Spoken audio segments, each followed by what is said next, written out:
Nutritional tips with Morgan Schaack from Brandon Wild Retirement Community. You know Morgan. She's been on here a number of times.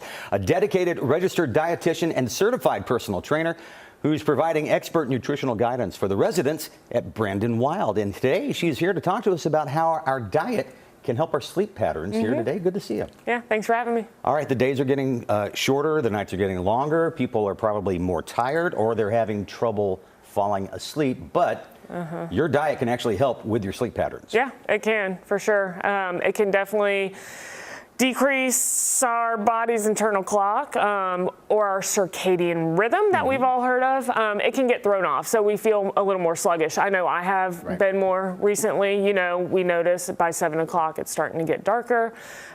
So definitely nutrition plays a role. And of course, daylight saving time about to happen as well. It's coming around the corner. Yeah. Let's start with the nutrients here. What should people be looking for to ingest to help their sleep patterns? So there's three big ones: magnesium, B6, and then I'm sure you've heard of tryptophan. Oh yeah. Yeah. Everyone's heard of that with Thanksgiving. Thanksgiving's tryptophan, turkey and tryptophan go 1 and 1. But there's magnesium, which is found in whole grains and spinach, and then you've got vitamin B6. So that actually helps convert tryptophan into those sleep hormones that you really want. Okay. Yeah.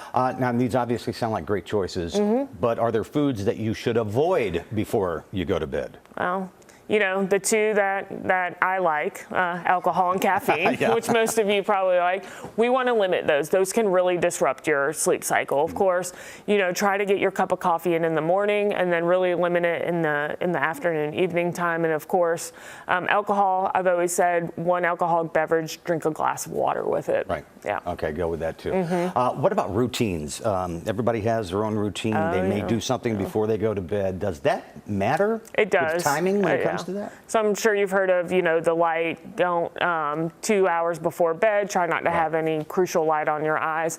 You really want to wait at least 2 to 3 hours before bed to eat a meal. You give it time to digest because that can keep you up at night. Maybe some herbal tea will help, uncaffeinated, of course. Okay. That it'll help signal your body that it's time to wind down. Okay. Yeah, those are the cues that your body's waiting to hear for that too. Anybody for those darker day sleep struggles, any final tips for our viewers? Yeah. So think of nutrients as part of your self-care this season. Previously, I talked about the flu coming up, so think of that as well. Hydration, you definitely want enough sleep. Get enough vitamin D from things like fortified milk or salmon, and it'll help you give you some energy through those shorter days. Okay. Yeah.